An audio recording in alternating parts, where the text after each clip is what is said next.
everybody, welcome back to the channel. This video is just for NECA. NECA, what are you guys doing with this new Ninja Turtle line? Are you guys for real? If Saturday morning cartoons fueled your imagination as a kid and powers your action figure collecting now as an adult, then you're in the right place. Thanks for stopping by and welcome to Saturday Morning Toy Collector. And if you like my content, please consider subscribing.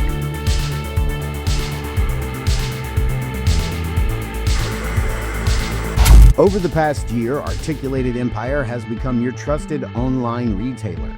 They carry all the latest lines like Mythic Legions, Valaverse, AWOC, Zesray Studios, and much, much more. They ship your items quickly and securely. You'll be quite happy with how Steve and his team follow through with their care and attention.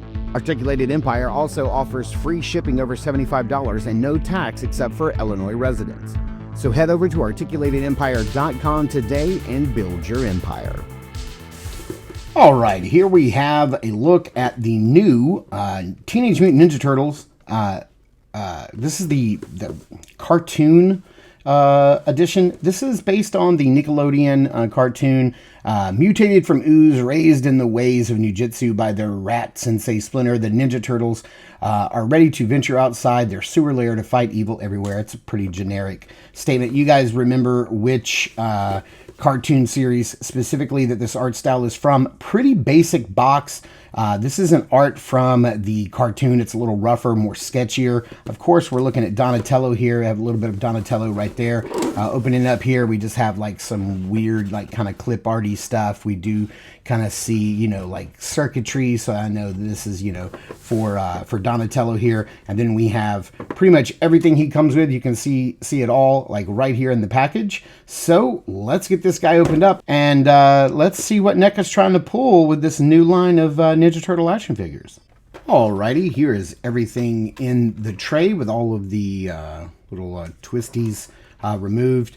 Let's see, we get an extra head here. We get his staff and in two pieces that keeps falling out. We have his little, I believe this like holds his staff onto his back, I believe.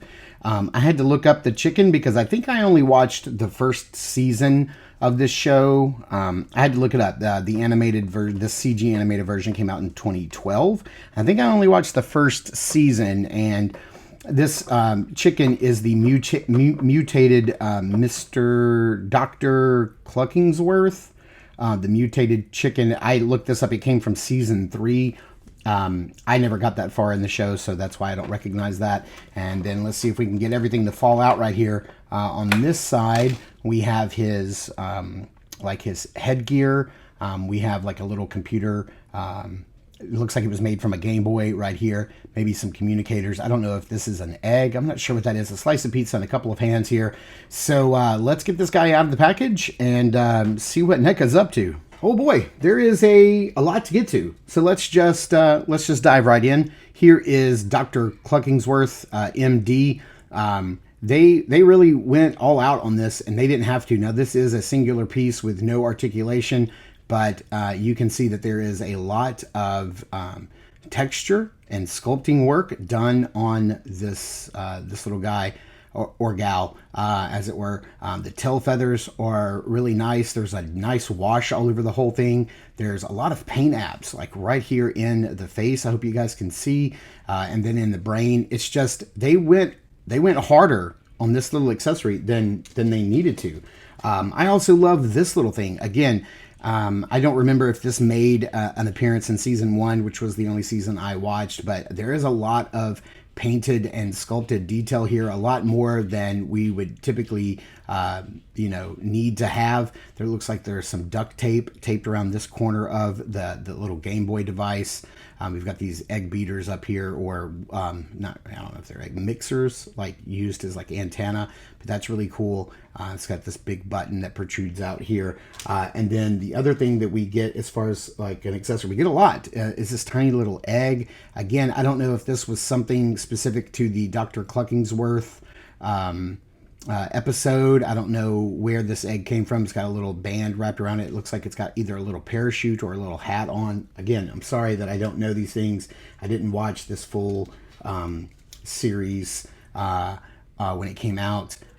We do have this nice little turtle shell communicator. It's nicely colored and painted, and it's got a little screen with nothing on it. I could see me using that. And then we also do get a slice of pizza that is very well sculpted. It's made of a durable, rigid plastic, and it's got a nice little detail on the pepperonis there. So a lot of really cool detail there. And then again, this nice little headset visor, which looks like could possibly be, you know, like a Viewmaster or something like that, with all these little gadgets and gizmos put on it, and it looks great. It's got a little piece of tape on this side.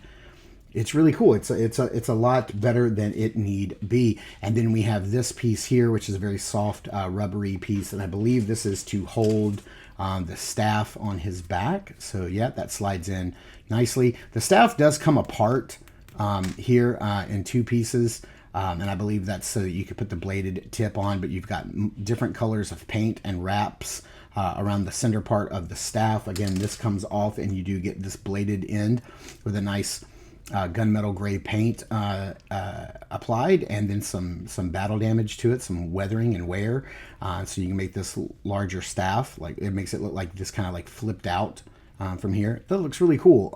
It's a lot doper than it needs to be. And then, of course, this is really nice. It looks like it might have been made out of like some PVC pipe or something, maybe with some wraps around it. It looks really cool. Then we're going to get into the hands here. The hands are probably going to be my only gripe. This is really going to be my only gripe with the figure, because the hands are very, very stiff.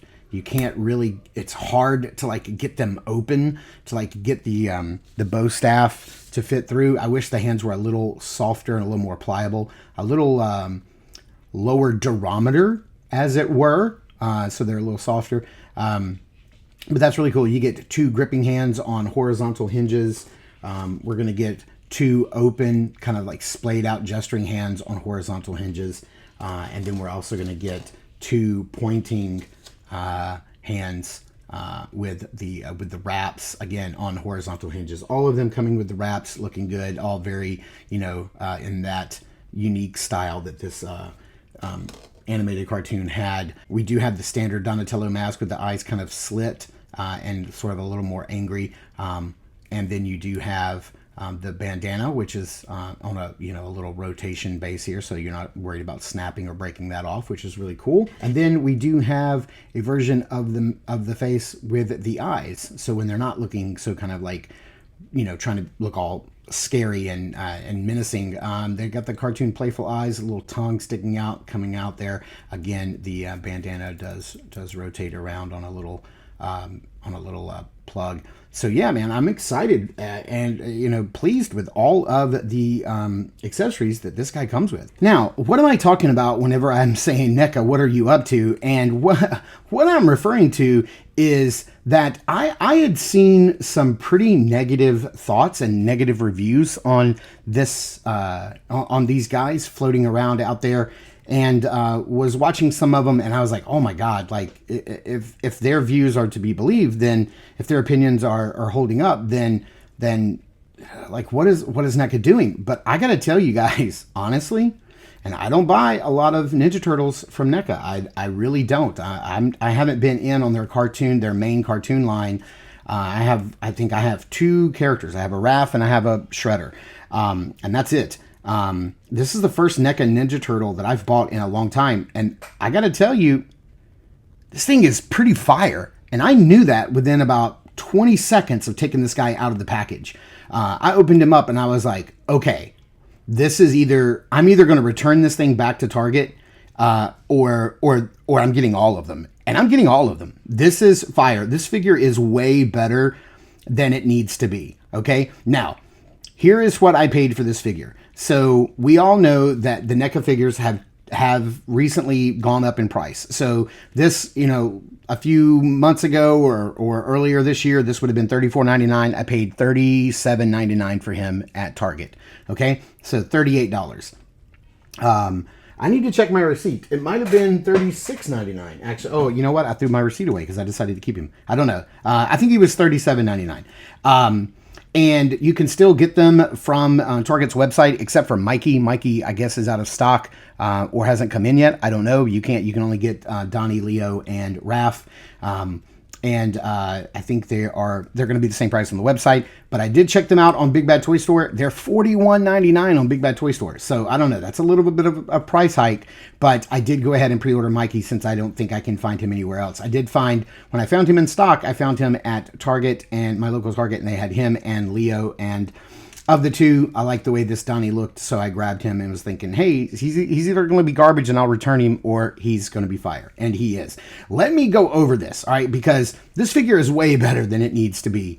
For this price and for NECA at this stage, at this point, when prices are going up, quality is typically going down, right? So, like, NECA could phone this in. They could have easily phoned in this release, right? But they didn't. First of all, there's this really cool articulation point right here where this kind of like moves back and forth. So it looks like there is probably like either a ball joint or at least like a rocker right here so that he can get this movement going on, which is awesome. The head is on a double ball joint. So like you can get that shunting to go forward and back. The head, of course, is on a ball joint, so you can get all kinds of movement and emotion and all kinds of just different angles on this neck. The arms go up, hit that T-pose, no problem. They can go all the way around. You've got the bicep swivel right here at the top, double jointed pinless elbows, so you can get a really nice crunch right there. You can get it to bend right there. The hands are on a hinge and a peg, so you got full rotation, and they move very easily. There is no other like cut here, so you're not going to get any kind of swivel at the waist. So down here for the legs, let's see here. We do have a nice twist and rotation at the upper hip. This is a little bit of a softer plastic here so that you can bend the leg all the way forward. So you can kick all the way forward, you can kick all the way out to the side, and then you can even go back a little ways. We do have no rotation at the knee, but we do have double jointed pinless legs. They could even stand to go back a little further. Like if they had just made this a little bit thinner back here in the width of the joint, you could actually go back a little bit further. That'd be really cool. The foot is on a nice hinge. It can tilt up and down. It has a very nice rocker, which is crazy to think it's got that really cool of a, that deep of a rocker. The only point of articulation I wish it had is I wish like right here we had like a boot cut, right? And they could hide it in that bandage. That would be really nice. So the foot could rotate around. That'd be really cool. You do have 2 foot pegs, but they could have easily skimped on half of this articulation and just phoned it in, but they did not. This guy is really dope. Now to swap the heads out, it's a little tougher than I would like. I wish it would pop a little bit easier. I kind of feel like I'm gonna pull that peg out, but thankfully I haven't pulled that peg out of the neck yet. And the heads don't pop on as easily as I would like. But I guess I'd rather have them tight than too loose. And I think he looks so good. This guy is going to not only pose very well, but this guy is also going to have some really nice shelf presence. I mean, I can't wait. I've only been able to check him and Leo out in person, and I can't wait to get Raph and Mikey. Mikey looks like the standout figure in this bunch. Now, the hands are a lot easier, I say that, than the head is to change out, so you can pop them in and out fairly easy. He's like, I'm looking at you, bro. You got to pick up this figure, man. Don't sleep on me, dude. He's like, don't sleep on me. Buy me. Buy me now. Pre-order me. Pick me up. Order me online.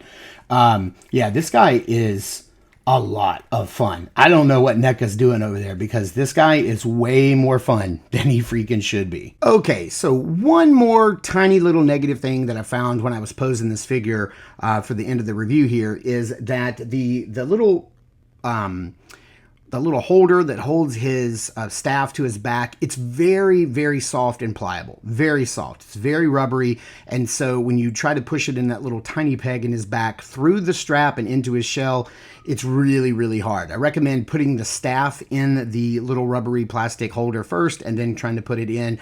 But other than that, I also found that the headset doesn't really kind of like latch onto his head in like a really tight way.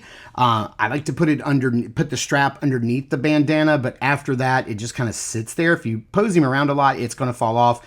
Honestly, it's not that big of a deal because you're going to pose him on your shelf and he looks good with it.